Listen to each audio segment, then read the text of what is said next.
and welcome to the latest episode of Climate Pioneers. I'm Heather Clancy, the editor at large with GreenBiz, and I am pleased that you're here with me today. And I'm even just as much pleased that I have with me a great guest, Nan Ransohoff. And Nan, and I never actually asked you how you pronounce your last name, so you can scold me in a moment. But she's the head of Frontier and Stripe Climate. And we're going to talk a lot about carbon removal today. This is one of my favorite topics. And because I think it needs to happen more in the corporate world. And Nan is a real pioneer here. So not only did she found the climate program at Stripe in terms of buying carbon removals and figuring out how to use them as offsets for their plan, but she then masterminded, and you probably think that's too strong of a term, but she co-founded the organization called Frontier. It's a fund, almost $1 billion that is dedicated to advance market commitments for carbon removals. So Nan, welcome to Climate Pioneers. Thank you. It's wonderful to be here. Yeah. So I wanted to start first with Stripe, so which is where you got started in terms of this. Back in like 2020, you were one of the first companies to say, hey, you know what, there's these cool companies out there. Maybe they're engineered, maybe they're technical, but they're doing things to take carbon dioxide out of the atmosphere. And you know what, we're going to go out and help get them started by funding them or by saying, hey, we're going to buy some credits from you when you get things started. Tell me what the genesis of that program was. Yeah, so in 2020, this started at Stripe as what was a pretty modest initial commitment for $1 million to buy permanent carbon removal at any available price. Mm-hmm. And this was really grounded in the climate science coming out of the 2018 IPCC report. As we all know, we are hopefully as a world going to try and get to net zero as soon as possible, ideally by 2050. There are two main levers that we can pull to get there. We can stop emitting in the first place, which is going to be 90% plus of the sort of entire solution. But we also need to suck CO2 that is already in the atmosphere out and store it somewhere permanently. We are going to need to do a lot of both. But part of the reason that the world has been particularly behind on the second is unlike with energy, humans don't derive value from carbon removal. Right. And so there haven't been historically customers who want to pay for that. Mm-hmm. And as a result, there haven't been companies that have gotten started, because why would you start a company if there's no customer? If you're an investor, why would you invest in a company that has no future revenue stream?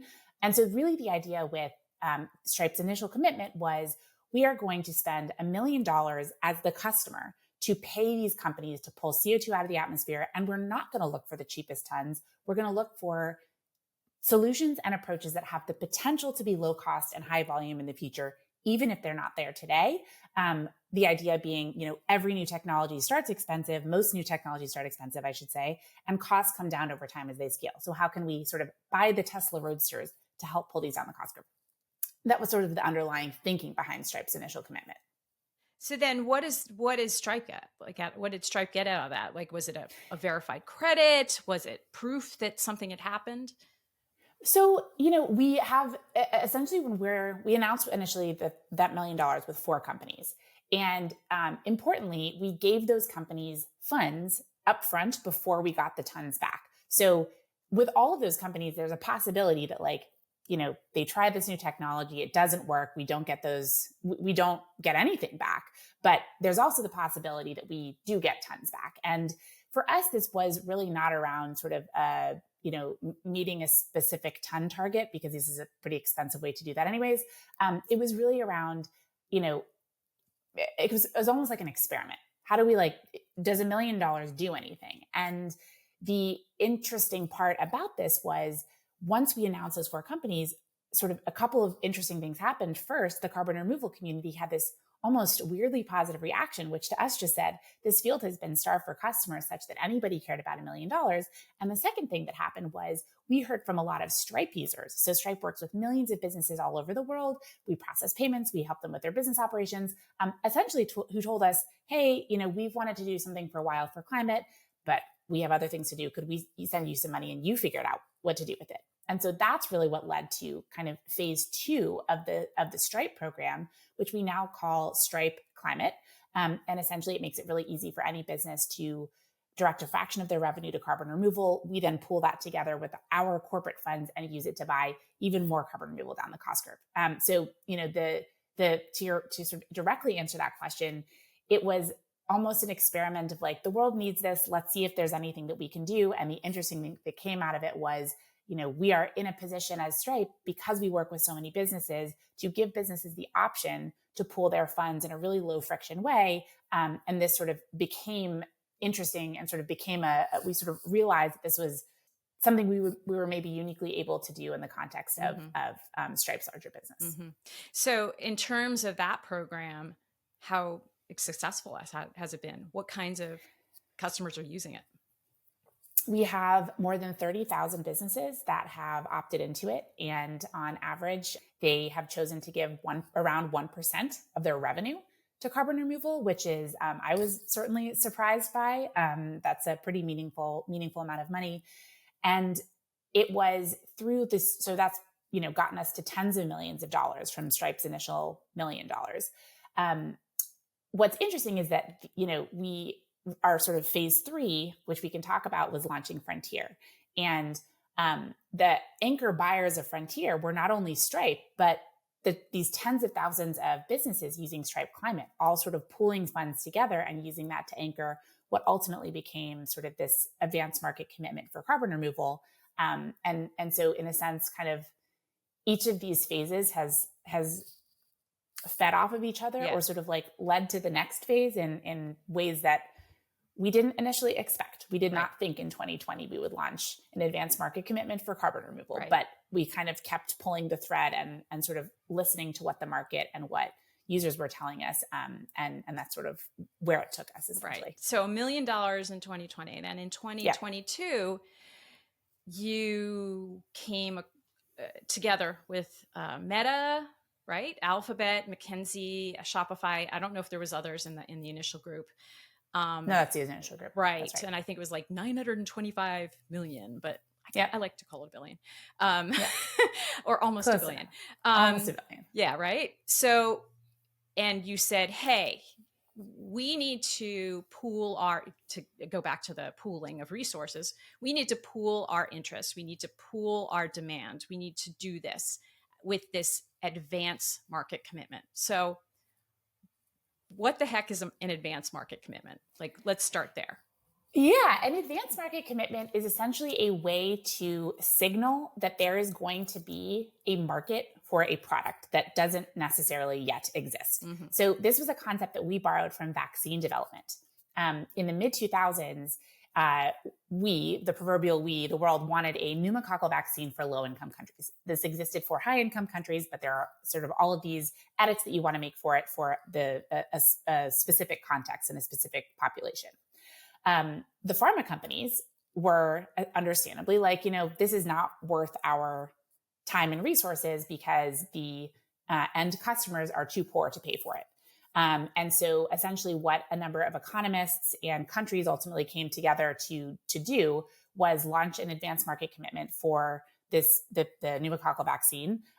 It was $1.5 billion and it worked. It was enough of a revenue opportunity to compel Glaxo, Pfizer, et cetera, to work on and distribute this vaccine. So we took the same concept of sort of mimicking how can you sort of solve this market failure problem through commercial incentives to compel suppliers to invent and scale up a new product. I cold emailed Susan Athey and Michael Kramer and Rachel Glenister and the economists who were involved in that initial, and Chris Snyder, who were involved in that initial the development of the original AMC, and said, there are some similar dynamics here. Should we be sort of trying to figure out how to edit that concept for carbon removal specifically? And so that's exactly what we launched. Initially, a $925 million advanced market commitment to buy carbon removal from suppliers. And this is not, we're not making investments. We're not taking equity. Think about this as revenue. It is revenue for companies. And importantly, we are not looking for the cheapest tons. We are essentially we are forward evaluating companies. How scalable and cheap do we think they could be in the future?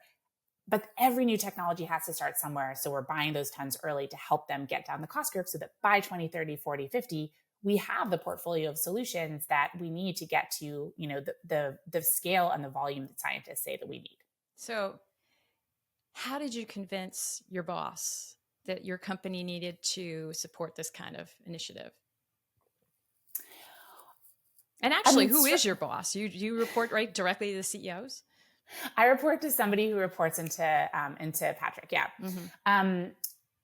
I think that we're really lucky at Stripe to have leadership that is very sort of progress oriented, forward thinking, and there wasn't maybe, I guess, as much like convincing in the sort of traditional sense. This started as an experiment and we kind of grew it over time. So everybody was following this experiment. We were all collectively making decisions to go from the $1 million to launch Stripe Climate. And then when you get in a room and you say, well, tens of millions of dollars, that's a nice start, but this market needs to be tens or hundreds of billions of dollars in the coming decades. What is the next big thing that we can do? And are we relatively well positioned to do it? That was something that, Patrick and John were excited to support, especially because we'd done a lot of the foundation laying through our initial sort of phase 1 and phase 2. Mm-hmm. So, and actually, I'm going to pause for a moment and go to an audience question. I will actually want to remind the audience that, yes, you can ask questions and you should, because I will take them. And this relates to something I was going to ask is like, great, that's awesome. But how did you make the business case, right? Like, this is money. Like, it's a cost. So how did you get the Stripe executives and board on board with this, essentially? So to be clear, there isn't a traditional business case. Like, we do not make money from Stripe Climate. We don't make money from Frontier. We spend a lot of money through Stripe Climate and Frontier, as you say. So I think there's a couple different ways to look at it. I think that, and different companies who are members of Frontier, which by the way is now over $1 billion. We've added a number of other members which we can talk about. But as companies join Frontier, different companies sort of make different business cases. And in sort of there's a segment of members who essentially are using Frontier tons as a way to complement their broader net zero strategies. So in most cases, companies, are measuring their emissions, they're doing everything that they can to reduce, and then they have to deal with the rest. And the deal with the rest part is squishy because you can do some of this through low cost things, but those are not permanent. The quality is often questionable. The challenge though with carbon removal is that it's expensive. So a lot of what we're seeing is companies essentially creating these blended portfolios of some of these expensive tons from Frontier, some of the cheaper tons from other sources, and using that to sort of build this portfolio of net zero of carbon removal.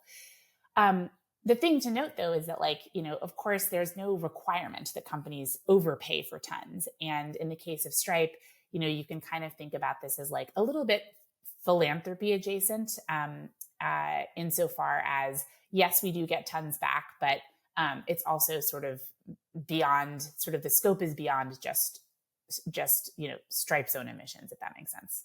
Fair. Now, since you did bring it up, we have seen other companies join. So how, are you looking for more companies to join? Like, what's the goal there? Yeah, we're, actively adding customers all the time, new members all the time. So, last year we added JP Morgan, Autodesk, Workday, H&M. We announced Salesforce, who became a member a couple of months ago. I think that if we sort of step back and think about from a top-down perspective, where does carbon removal need to be, right? Where does demand for this need to be? In 2050, at 5 billion tons per year, at call it $100 a ton, that is $500 billion per year in demand. Global GDP is $100 trillion. Like, that's a significant chunk. Even if you pull that back to look at 2030, by 2030, the science is, roughly telling us around 50 to 100 million tons at call it $100 a ton. That's about $20 billion per year by 2030. Frontier is, now over $1 billion. over 8 years. But, uh, even if Frontier grows substantially, which, we are doing, the market for carbon removal has to grow so astronomically in order to keep up with what the world actually needs. There's a whole other conversation, I think, to be had around how do we make sure that collectively the world is placing enough demand bets to ratchet up to getting this entire technology set to climate relevant scale. One company that you didn't mention that I specifically want to ask about is Watershed, Yeah. right? So you have water. Yeah. Yeah. So how does that work? Because I believe they've pulled in a number of smaller companies through their program. Yes. So Watershed helps, quite large enterprises, in addition to small companies, but, really focuses on large enterprises, helps them with their climate strategy and coming up with the climate strategy and implementing it. And with many climate programs, right, the core fundamentals are measure your emissions, reduce as much as possible, and deal with the rest. So Watershed focuses a lot on the first two chunks themselves. So, there's a lot of the emissions reduction piece that is very specific to a individual business. The carbon removal piece, though, is, it's more divorced from a specific business, right? That is something that you can purchase, but it's not your own supply chain that you have to decarbonize. So we've partnered with Watershed, and they essentially do all of the permanent carbon removal for their customers through us. And this is a way, for us to get leverage because our area of expertise is not on the reduction side or on the accounting side. And they really want to focus on those areas. So how can they sort of look to us to help them with that other piece? Yeah. So there's a lot of different ways to buy sort of carbon removal and get involved here. Yeah. So to take this back to Stripe, how does your Frontier work relate back to Stripe and its ability to talk about its claims and where it stands and its targets? How does that work? So what's interesting is Stripe is not, in the grand scheme of things, Stripe is not a very significant emitter. We're a software business. In that sense, I think if we were primarily focusing on reducing our own emissions, which, is something that we do, and both on the energy side and the building side, et cetera, it's not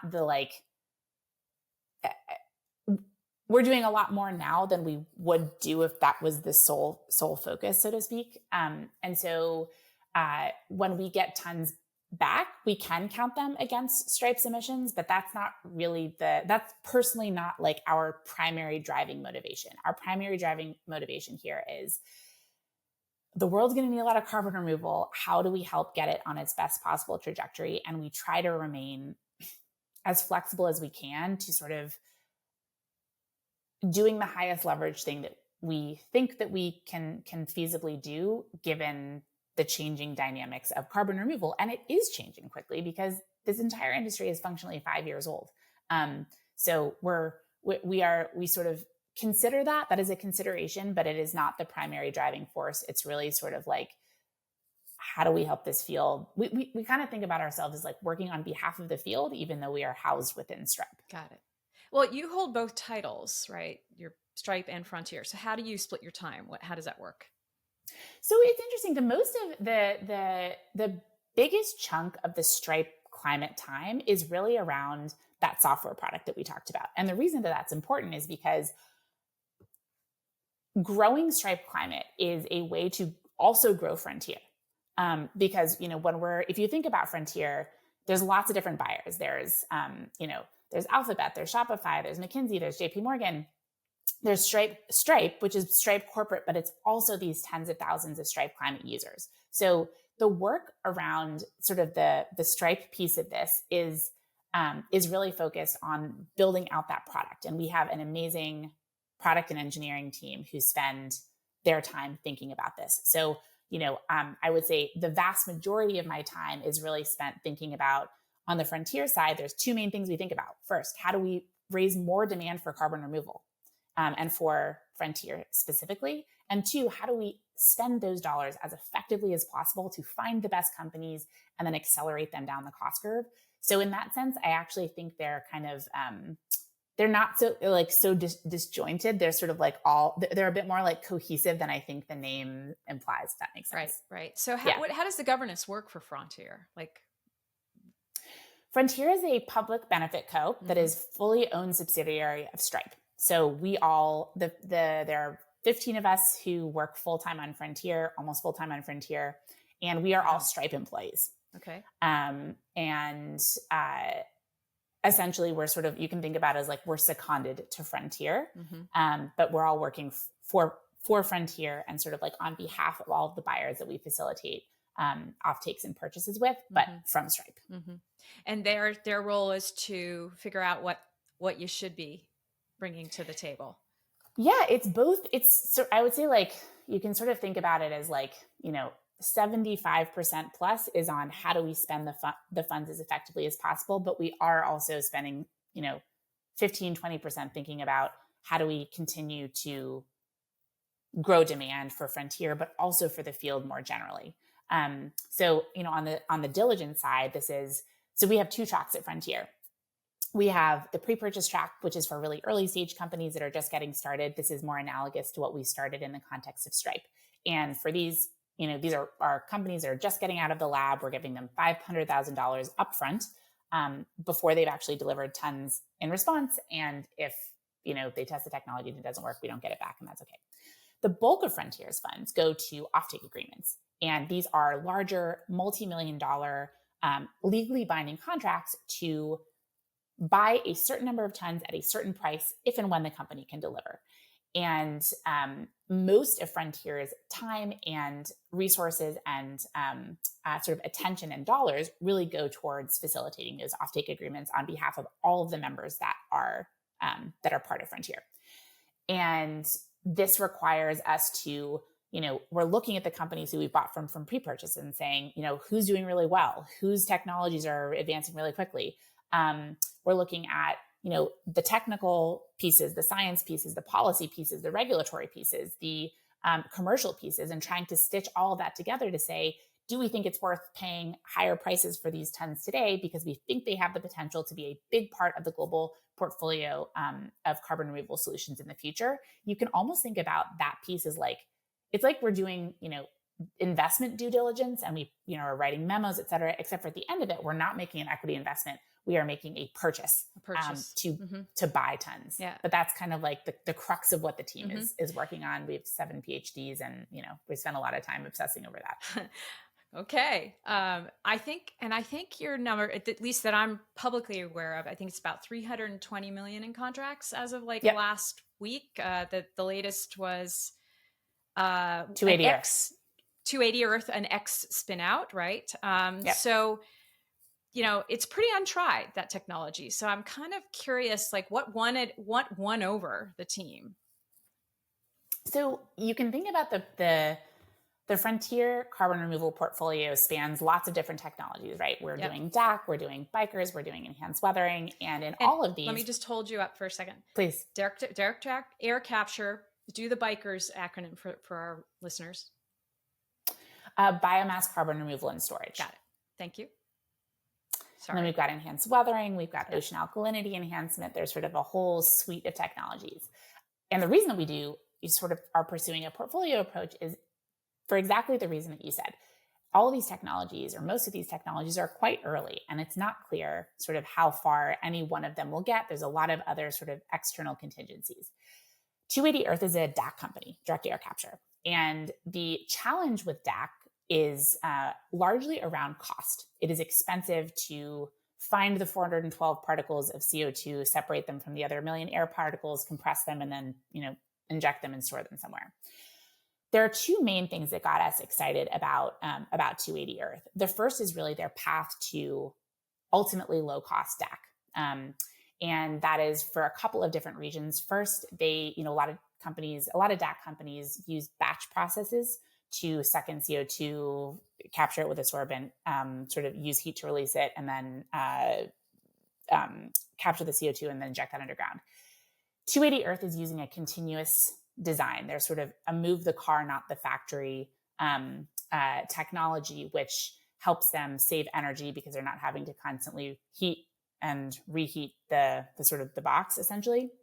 The second reason is they use waste heat. They're able to use waste heat, which is potentially really interesting insofar as energy costs are a big driver for DAC costs. And if you can co-locate that with data centers, for example, of which there will likely be even more in the sort of world of AI, this is a pretty smart way to get access to low cost waste heat.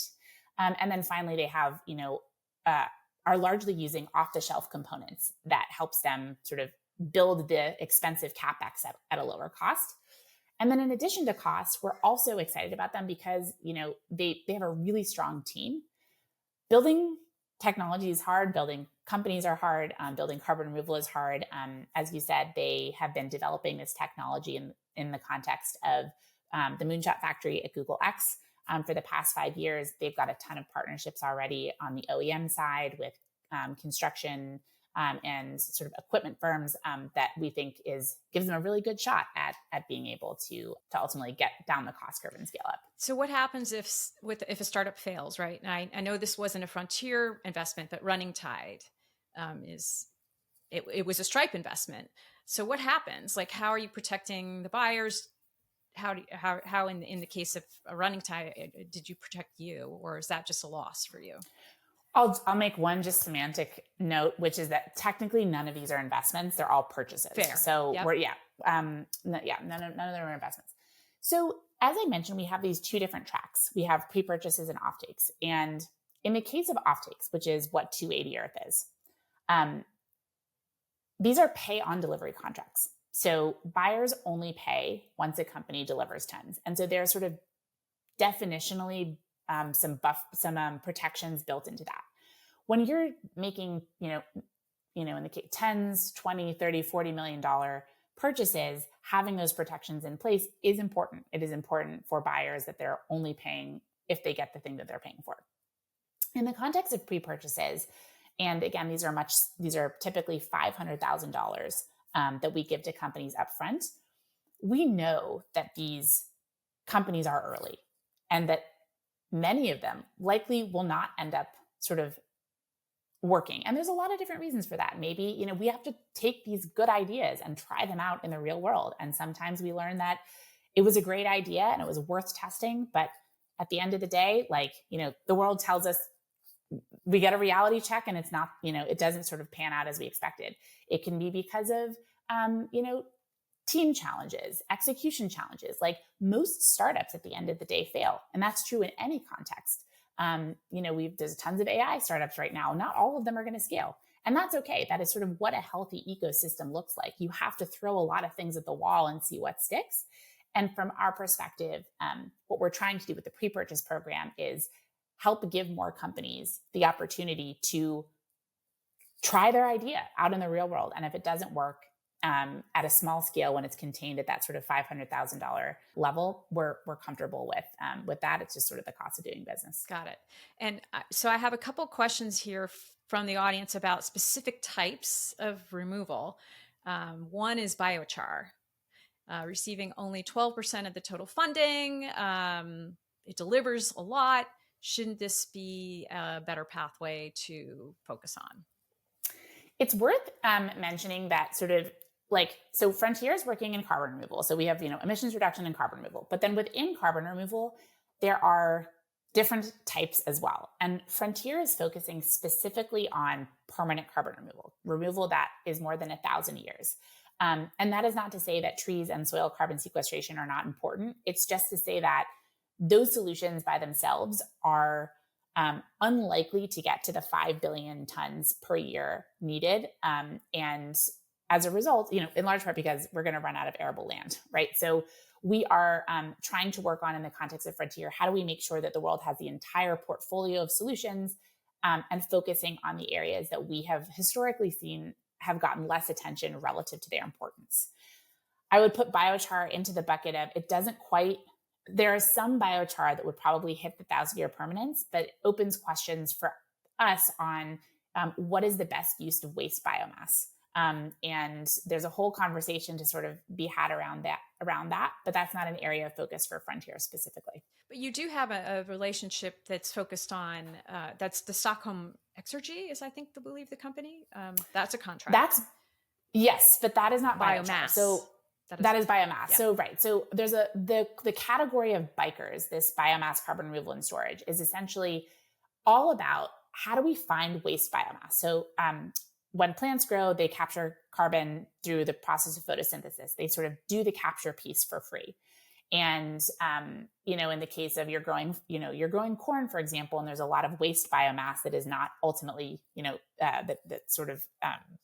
that's not ultimately useful for end consumption. Or there's forestry waste biomass. There's lots of different forms of waste biomass, but this is carbon rich, biomass. Bikers is really all about how do we collect that and turn it into permanent carbon removal. And so you can do that in different ways. In the case of charm, you can pyrolyze it, which just heats it up without oxygen, which turns it into bio-oil and then injects that underground. With Stockholm Exergy, you can essentially use this to both generate heat. You can sort of pull out the energy and use that to power like Stockholm. And then you can pull out the carbon, compress it, and then inject that underground like you would with direct air capture. So there's a lot of different ways to do things with biomass. And one of the questions that we pay a lot of attention to when we buy from bikers projects is both, one, are we really sure that it's waste biomass? And two, is this the most efficient thing that you can do? Is this the sort of highest and best use of that waste? And so there's sort of a longer conversation to be had there, but those are some of the things that we think about in the context of bikers. Right. I'm going to ask about one other technology, and this is way over my head, but oxalate carbon pathway. Doesn't have no? Okay. There we go. Oxalate carbon pathway? Yeah. Is that a new technique? I'm curious to learn more. Okay. I am too. But part of this question actually is one I'd like to ask, which is how do you, your members, they're looking for verification. I mean, they need good verifiable methods, right? So talk to me about the verification of this stuff. Again, most members don't necessarily participate in the pre-purchase path. That's like an opt-in thing, but everybody participates in the opt-out path. MRV, which is what the field typically talks about this as, measurement, reporting, and verification, is early. It is an early, like a lot of these technologies have, just gotten started in the past couple of years. And so the MRV space is actively evolving. And I would say that, we're all still collectively figuring this out. But essentially what, in principle, what you want is to understand for any given pathway and any given company, what are the things that you need to look at to determine if it was net removal? And so coming up with those protocols is something that, Isometric has been working on, for example, Cascade has been working on, and you want to do that for companies in enhanced weathering and bikers and DAC, and those are all a little different. You also have to recognize that in some technologies, right, especially in open system technologies, like enhanced weathering is a good example versus DAC, which is a closed system, it's hard. The real world is messy. And how do we collectively think about uncertainty and factor that into the sort of verification process such that when a buyer pays for a ton, we can be very sure that we're getting a ton in response. So as an example of, if you think that there is, a lot of uncertainty in a pathway in a company for enhanced weathering, and you characterize that at around 50%, you can essentially remove 2 tons and the buyer can be at a 50% discount, highly confident that they removed 1 ton. So you essentially can, use discounting to help resolve some of these challenges, especially with some of the more open system pathways. It effectively increases the price for the end buyer, but that's also sort of the cost that you pay for essentially wanting that certainty. You just started a new program. It's a little bit of a side, maybe not, but Stripe Climate Fellow. Tell me how that might play into all this risk and new methods.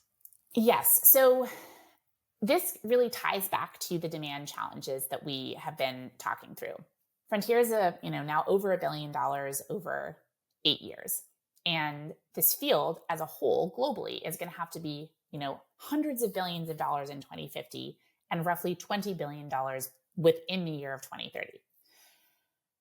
That is a big number. Like if Frontier, it is unlikely that Frontier grows to be $20 billion in 2030. And so the question really becomes, how do we make sure that, and the idea with Frontier was always, how do we help alongside, others, of course, like Microsoft and others buying in this space? How do we help get this field to first base?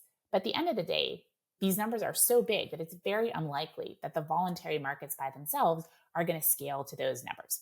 So how do we make sure that collectively the world has enough sort of demand bets or demand initiatives placed such that those will stack up to these huge numbers in 2030? I think that, as a field, we often talk about this portfolio approach as being important on the supply side. It's also really important to think about the demand side as a portfolio as well.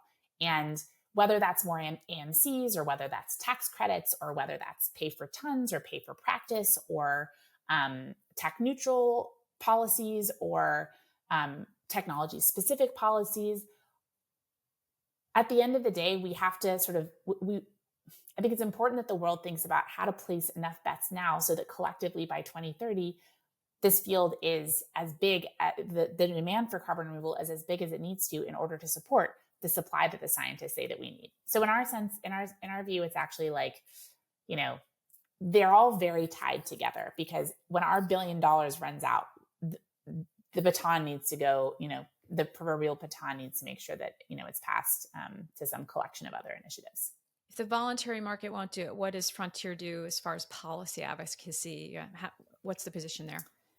So this is like really where sort of Stripe Climate Fellows comes in. We're sort of looking to, even if you wanted to sort of do all of this as a single organization, there's just no way. The surface area is so huge. You're talking about, countries and contexts that like no one organization is ever going to have the ability to sort of understand or impact.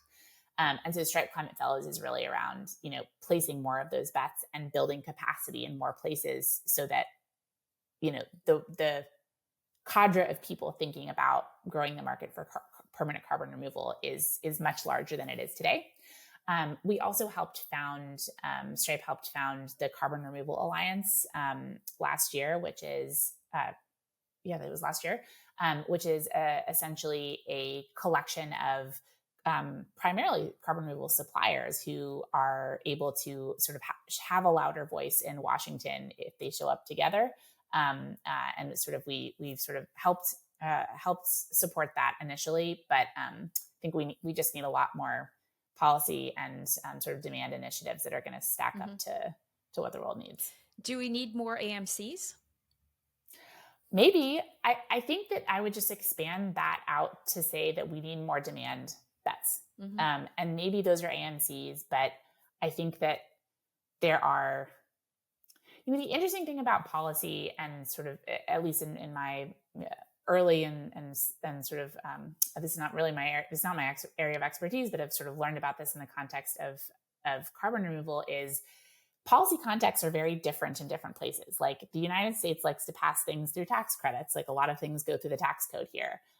The US tends to be more carrot, whereas Europe tends to be more stick.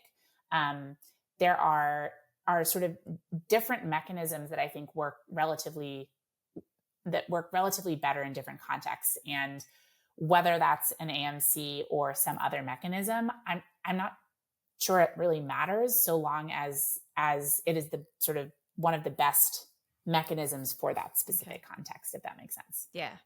I have two more questions for you. First of all, how has the price of carbon removal changed in the 2 years? And is it maybe it depends, I'm sure, on the approach, but how's it changed? It's worth mentioning that like these are hard technologies that are going to take time to come down the cost curve, right? Like 2 years in the context of most of these companies is a really short period of time. When we look at solar cost curves, we're looking at like decades, right? That said, there are a few promising sort of anecdotally, I can sort of share a few things here. There are a few companies that actually went from pre-purchase to offtake in a pretty short period of time. Charm, Lithos, and Vaulted. And in all of these, Vaulted. Yes, Vaulted. Yeah. And in all of these cases, the price between their pre-purchase and their offtake has come down, and baked into the offtake is, because in some cases, the cost per ton will come down over the course of the offtake. And so, in the case of Charm, for example, between the first year of delivery and their offtake and what we expect them to deliver by 2030, the price will come down by at least 37% and has the potential to come down by 75%, up to 75%, depending on sort of a number of executional pieces. But this is all to say that it will take time for us to start to see those cost declines. And it's just useful to keep in mind that these technologies are essentially getting built for the first time. So, extending that sort of being realistic with these companies and sort of following them over time and holding both of those in our minds at the same time, I think is useful. When you announced the initiative, I think it was the goal was to get these purchases in place by 2030. What does success look like for this initiative, for Frontier specifically, by 2030? Yes. So as I mentioned, we really think about our work as we're sort of we're trying to work on behalf of the field. Like, how do we help get carbon removal on its best possible trajectory? So I'll talk a little bit about where we think we'd like the field to be by 2030, and then the role that we hope Frontier has played in that. When it comes to the field, I think there are a few sort of things that we want to be true. The first is that demand is no longer a growth bottleneck for great carbon removal companies. I think that from a market perspective, that probably means that this has gotten to, $10+ billion by 2030 and is supporting $50+ million, that's 50+ million tons per year by 2030. So how can we make sure that there's enough demand that's pulling supply into place? By 2030, we also really want to hopefully know which technologies and pathways are very likely going to be a part of the global portfolio. This is really the decade to shake the tree, to try out a bunch of stuff, see what works, see what doesn't, so that by 2030, we can sort of squint and see the path to what 5+ billion tons per year of removal looks like. And in order to do that, we're going to have to try a lot of stuff this decade. Some of it's going to work and some of it's not. But this is really the decade to do that, to really figure that out. And ideally, we've translated that into real tons. So by 2030, we want, we're hoping that there's going to be 50 to 100 million permanent tons that are removed. And that's a big leap from today. We have a lot of work to do as a field in order to get there. And I think the role that we hope Frontier plays is that, we were the first or early buyers in those technologies. And that is mostly a leading indicator to us that we are hunting we're finding the great stuff and we're helping to pull that forward. But at the end of the day, sort of our eye on the prize is how do we help bend the curve for carbon removal to a point where, to essentially be commensurate with what scientists say that we actually need. And then we won't need any more AMCs for the carbon removal field, at least. Yeah, I think that it is very likely that we are going to need governments and we absolutely need other buyers to help get carbon removal down the cost curve. This initial $1 billion, and even if we get it up to, $2-3 billion, that won't be enough to get it there. So whether it's in the form of AMC or something else, I do think it's important just to emphasize that we are not out of the woods from a early buyer in getting early buyers into this field. Corporate buyers there's a huge potential for more corporate buyers to step up. We are actively, looking for anybody who would, is interested in joining Frontier, or otherwise, the point is getting more folks into this space and buying permanent carbon removal. But whether it's AMCs or other mechanisms, I think that, we're not out of the woods yet. Well, Nan, thanks for all you're doing at Stripe and Frontier. We appreciate you joining us here on Climate Pioneers today. Thanks for having me. This is a fun conversation. Yeah, and thanks to you in the audience for the great questions. And I hope that you join me for the next one on August 28th with Taylor Francis, the co-founder of Watershed.